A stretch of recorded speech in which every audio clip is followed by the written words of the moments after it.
At 42, Michael Turner started noticing something uncomfortable. Nothing in his life had collapsed. There was no crisis, no dramatic failure. From the outside, his life looked stable. But slowly, almost quietly, he began to feel like everyone around him was moving forward. And somehow, his own life had stopped moving. The realization first appeared on an ordinary Wednesday evening. Michael was sitting alone in his apartment eating takeout from a plastic container. The television was on, but he was not really watching it. Outside the window, cars moved through the city in a steady stream of headlights. He leaned back in his chair and rubbed the back of his neck. There was nothing particularly wrong with the evening, but there was also nothing about it that felt meaningful. Just another day that had quietly passed. And suddenly, he noticed how many evenings over the past few years had looked exactly the same. The next morning, Michael arrived at work just before 8. He had worked at the same logistics company for nearly 15 years. It was not a bad job.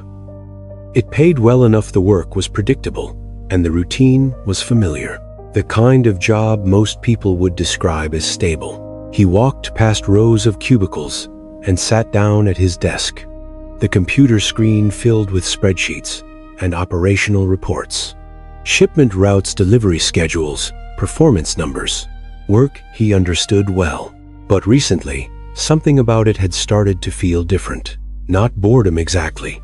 Something closer to distance. As if he was watching someone else live his routine. Later that afternoon, the department gathered in a conference room for a team meeting.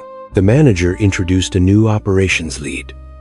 The man stood near the whiteboard and began explaining a process improvement plan with calm confidence. Michael listened carefully. Then he noticed something.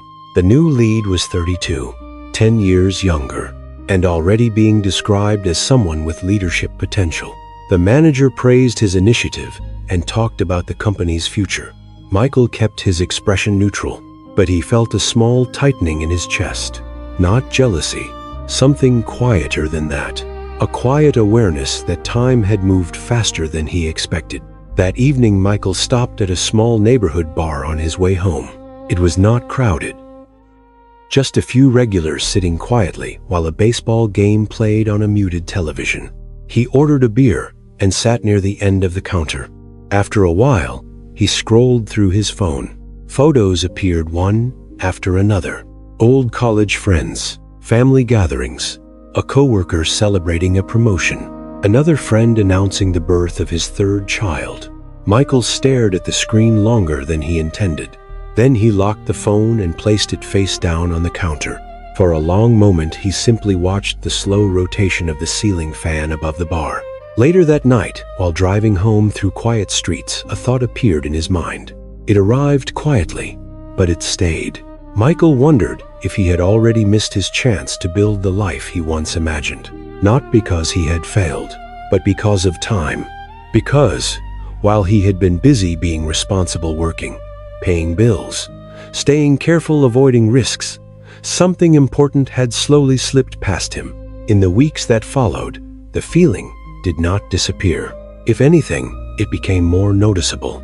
Michael started paying attention to small details in his life that he had ignored for years. At work, conversations often revolved around advancement and future plans. Certifications, promotions, career transitions. Michael had once thought about those things too. But somewhere along the way, the urgency had faded. Responsibility had taken its place. Bills, a mortgage he used to have. Then the divorce 3 years earlier. After that, life had quietly rearranged itself. Now he lived alone in a smaller apartment on the other side of the city.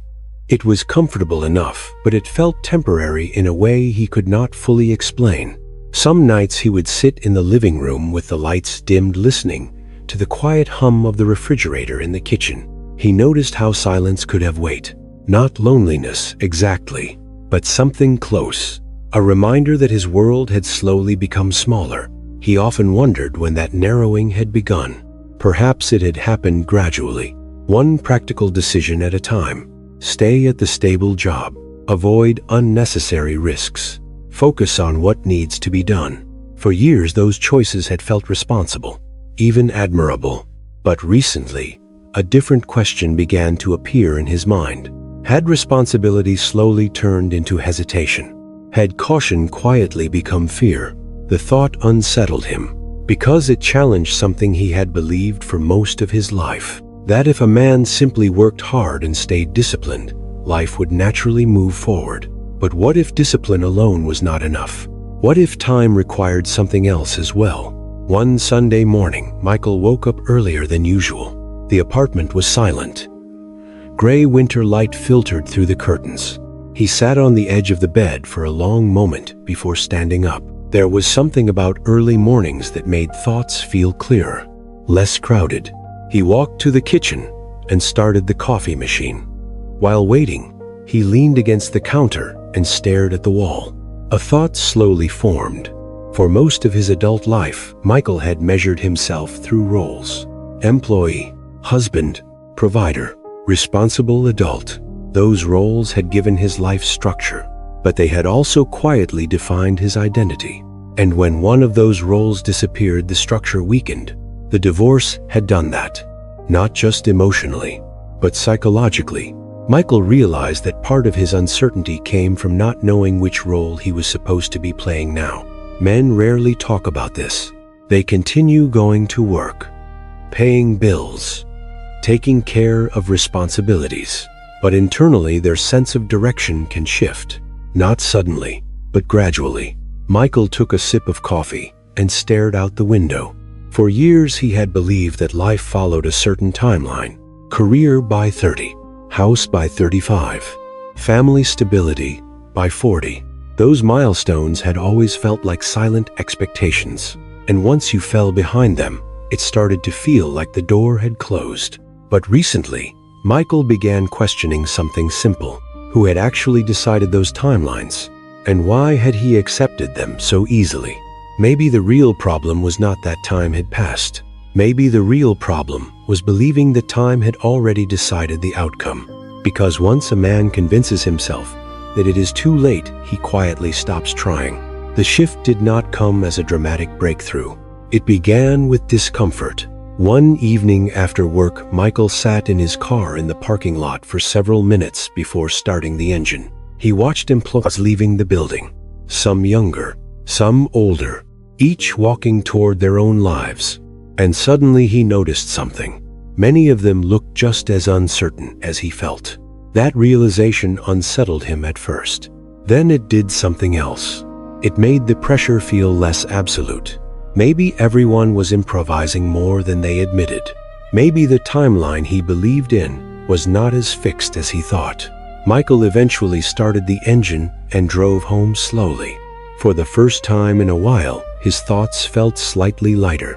The changes that followed were small, almost invisible from the outside. Michael began waking up 30 minutes earlier each morning. At first, he simply used the time to sit with a cup of coffee in silence. No phone, no television, just thinking.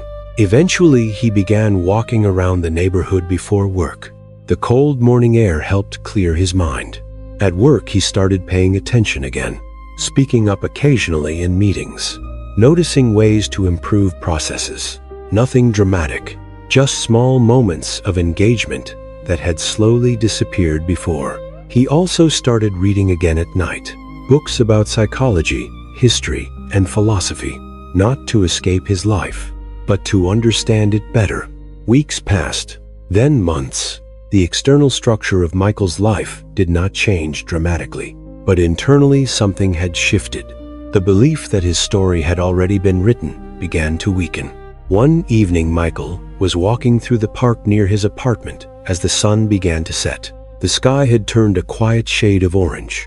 He sat on a bench and watched people passing by, parents with children, couples walking dogs, joggers moving through the fading light. Life moving forward in dozens of different directions. For the first time in a long while, Michael did not feel behind. He simply felt present, because he had realized something important. Time does not close doors as often as we think. More often, it simply waits to see whether we are willing to walk through them. A man's life is not defined by whether he followed the expected timeline. It is defined by whether he continues taking responsibility for the years that remain.